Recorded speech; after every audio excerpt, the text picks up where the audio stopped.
Hey Mad Dogs, thank you for watching. Now this video is going to be all about the Annihilation Omnibus. And I want to start this one with a story just to get across how desperate people were for this book. So it was last year, it was March 2019, and one of these appeared on eBay. It was unsealed, it was used, some of the corners were a bit bashed in, and I wanted it. Now the starting bid was about £110, so just a little bit over cover price in the UK. But I was ready, I was committed. I already had Annihilation Conquest, War of Kings, Road to War of Kings, Realm of Kings. I had it all, but I was just missing Annihilation. I'd heard all the hype, I'd heard everybody saying that this was one of the best Marvel events that's ever existed, and I remember just thinking, this is my time, this is going to be my copy of Annihilation. I'm eventually going to have this sitting next to me in a review of it that I'm going to do in 2020. And I put my bid in. My max bid was about 150 for the first go, and near enough straight away it sank. I did not get it, so I came back 170, and then bam, I was the highest bidder. This was my time, this was going to be my game. I was ready to finally get my hands on the Annihilation Omnibus. The clock was ticking down. 5 seconds, I'm still the highest bidder. 4 seconds, still the highest bidder. 3 seconds, somebody just went to 175, but I'm at 180, so I'm still the highest bidder. 2 seconds, it's going to be mine. 1 second, got out of bed. We've all been there, we all know the pain, but the pain was extortionate because it was for the Annihilation Omnibus. I'd just about seen that whale in the ocean, and then it just swam back off and someone else harpooned it. I was gutted. I thought I was never going to get this book. I even stopped looking for it because I just thought it was never going to happen. And then the Uncanny Omar teased us. Whilst he was talking about different formats, he mentioned the Annihilation Omnibus. He said he wasn't flexing, he said he had news for us later on. Rumblings then started in the forum. Are we finally going to get a reprint of the Annihilation Omnibus? Is this actually going to happen? It can't be. It's Marvel. They very rarely reprint omnibuses. We had to wait nearly 10 years for the Daredevil by Frank Miller omnibus to get reprinted. We had to wait even longer for that by the Punisher for Garth Ennis. There's no way we're getting that reprint. And then it happened.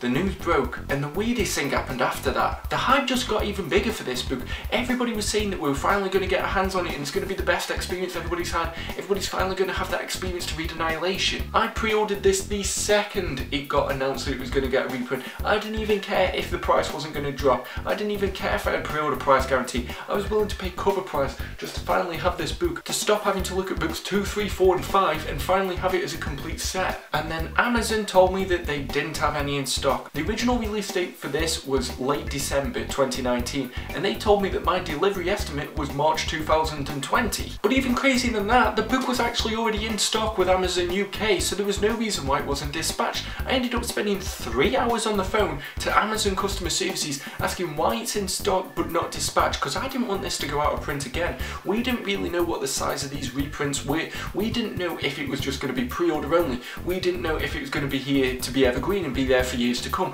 We just didn't know. And that fear of missing out that every collector that's probably watching this knows exactly what I'm talking about got me. So you're probably wondering, what did I do? I ended up ordering a second one because it was in stock and paying more just to get it and then cancelling. But finally, it was in my hands. Who cared about all the trouble? Who cared about what was happening? Because finally, the Annihilation Omnibus was in the dog pound. So, to answer the main question, what is Annihilation about? What's the plot of it? To overly simplify the story, it is about Annihilus and him having his army try to attack the entire galaxy to rule it for himself. Obviously, this is nearly 800 pages of story, so it boils down into a lot more than just that. So we start with Drax the Destroyer. Currently, he finds himself detained as part of an intergalactic prison that ends up crash landing in Alaska. On Earth, in case any of you are wondering if that's some kind of like galactic Alaska. There he bumps into a girl called Cammy, and they sort of work together to defend themselves against these two brothers that are trying to kill them. I have no idea why this story is 4 issues long, it really didn't need to be. But you could pretty much skip right past that and go to the Annihilation Prologue, because this is where the meat of the story really begins. Here's where we see the beginning of Annihilus' attack and the moves that he's trying to make. The Nova Corps, who are pretty much the Green Lanterns of the Marvel Universe, get wind of this and they arrange an emergency meeting with one another. However, this directly falls into the plan of Annihilus, and the entire Nova Corps is attacked and wiped out except for one, Richard Rider. We also learn that Ronan the Accuser is arrested for treason. We see the Super Skrull react as he learns that the Annihilation wave's coming to the Skrull Empire, and the Silver Surfer appears just to mention that he's going to go investigate it. And here's where the story fractures. So you have the main subplots for each character. So you have one for Nova, you have one for Silver Surfer, one for Super Skrull, and one for Ronan. All of which are following their individual stories in the build up to the Annihilation event. To boil it down simpler, imagine that each one of these side stories is an individual film in the MCU, and then the Annihilation event is the Avengers level movie. But the most interesting part's where we follow Nova, because he ends up getting and absorbing all the information as part of the World Mind, which is the Nova Corps sort of database for all the information that they've stored. In his part of the story, you see him interact with Drax and Cammy, but it's all about Nova trying to help them escape and get away from the Annihilation wave. If I'm being perfectly honest with you, the Silver Surfer, Super Skrull and Ronin stories, although some of them were interesting and entertaining in their own rights, I didn't really feel like it was essential. I didn't feel like by the time I got into Annihilation, I didn't know anything. And it didn't feel like a lot of the stuff that I'd learned before then was really of use. If you know the basics of these characters, you'll probably be fine to just skip everything after there and jump into the Annihilation event. Because this is the meat of the story. It takes place 205 days after the Annihilation Day, which is when the Nova Corps were originally attacked. Richard Rider's kind of leading the front of the army to try and defend the universe against Annihilation. There's a great inclusion of Star-Lord, Drax and Ronan the Accuser, and you can see already here how the new Guardians of the Galaxy is going to be formed. Now, one interesting side plot of the Annihilation event is with Thanos and Drax. So Thanos kidnaps Drax's daughter, and Drax obviously wants to get her back and get his revenge. However, Thanos is imperative to ending the Annihilation wave, so you built into this really interesting dynamic of, do you want to see Drax get revenge or do you want to see the rest of the heroes succeed? I'm not going to spoil too much there because it was one of the most interesting parts of the story, but the main 6 issues is basically these characters coming together to find a way to stop Annihilus. And to finish up this omnibus, we have the Annihilation Heralds of Galactus storyline. I don't think it's essential to the omnibus, but it did answer a few of the questions that were lingering in the air. But after all that, the question for today is the Annihilation Omnibus worth the hype? I'm not sure about you, but I heard nothing but hype about this book. Everybody's saying it was the greatest event, and I just couldn't wait to read it. It started off the Guardians of the Galaxy, it started off Nova, who's one of my favourite characters. It was apparently the rival to Green Lantern by Jeff Johns' run. It was a rival to the Sinestro Corps War and Blackest Night. For everything that DC did, Marvel did it one better with their Cosmic line. So to start this, I'm going to ask myself the difficult question of, would I have enjoyed this if it didn't have the hype? And honestly, I think I would have done, but at the same time, would it have ever really demanded a reprint if it didn't have the hype to begin with? So the hype that was generating this book, and may have been the downfall of it, is also something that actually led to us getting it in the first place. If it had no hype, if it would have just slowly gone out of print, we never would have seen that reprint, and a lot of us would have been left with a gap in our collection. But on its own, this was quite an enjoyable event. I don't think a lot of the tie-ins worked well. I didn't really enjoy the Drax the Destroyer storyline. There was a lot of the Super Skrull storyline that I wasn't really that fond of, but the one side story that worked probably better than any of them was Nova. And this is primarily because this is Dan Abnett and Andy Lanning. There is a quite different tone to the Nova storyline, and it actually feels like a good origin story. Looking at it now, I don't think I could read the rest of the book and have as much of an understanding of Nova as I did because of this book. Now, I like the design of the character and I like what I saw him in the Ultimate Spider-Man cartoon,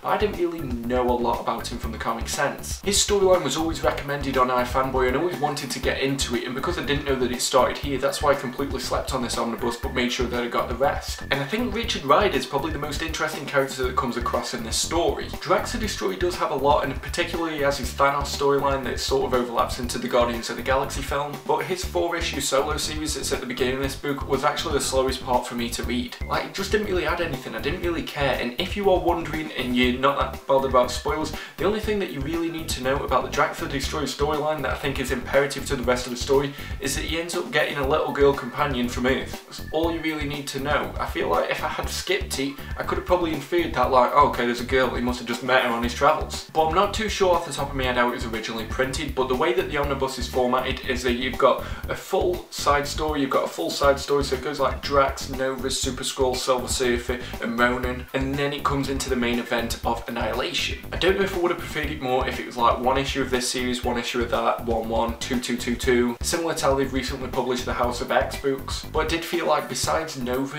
the actual getting to the Annihilation story was actually quite a slog. Although at one point I was just wanting to get to the main Annihilation part of the storyline, I did actually quite like Ronan the Accuser's miniseries. It's nothing that I'm going to go back and reread, but I did enjoy it for what it was, and it kind of gave you a different layer to the character that you saw in Guardians of the Galaxy. And at that time, yeah, the MCU wasn't really doing anything with its villains, so I get that Ronan the Accuser wasn't really used to his full advantage in that story. But in this book, he came with a lot more depth to him, you kind of understood how he explored the world, and it was actually quite enjoyable, even if it came quite late in the story where I really just wanted it to get on with the main event. However, the event itself, Annihilation, manages to deal with this massive intergalactic annihilation threat in a way that's both really complex, but it simplifies it down so that you can follow it quite easily. And I found myself really enjoying it. The event itself, those 6 issues, was great, and I think that alongside with Nova made it that I did actually have a really enjoyable reading experience with this book, but I think the hype that it's garnered since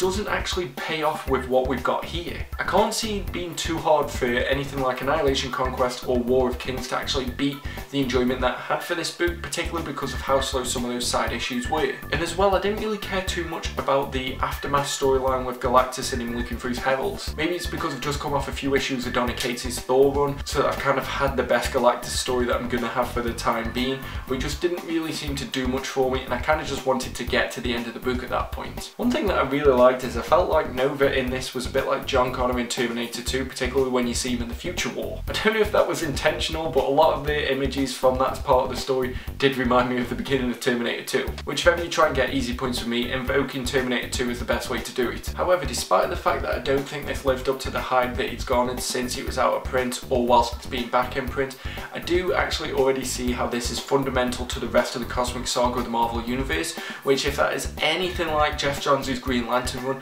I know I'm going to enjoy, so this book alone is worth it, and I think particularly it's going to be unavoidable that there's eventually going to be a reprint of Annihilation, Conquest and War of Kings. So if you're trying to do that thing that I know a lot of people do where you wait for them to all be back in print before getting any of them, I think you're probably going to be in the wrong mindset there. You're best just picking this up. You can actually enjoy it for what it is, but I do feel like it's more about it being a prequel for the rest of the series that's to come. So buy it whilst it's in stock. We don't want another situation where it goes out of print and people are selling it for like 3 times cover price. It looks great on my shelves, and particularly the covers in this are absolutely gorgeous. Just look at this one here. Like, if there would have been a direct market variant, I don't think I would have been too disheartened that I'd only get this one. So if you've read the Annihilation Omnibus, what do you think of it? Is it your favourite part of the cosmic series, or do you think there were much better events that's come out around it? If you like this video, please give it a thumbs up, and if you didn't like this video, why did you get this far? Check out some of my other videos and subscribe if you haven't already. We're getting close to 100, and when I do it, I'm going to do a room tour for you. But stay safe, keep reading, and I'll see you all soon.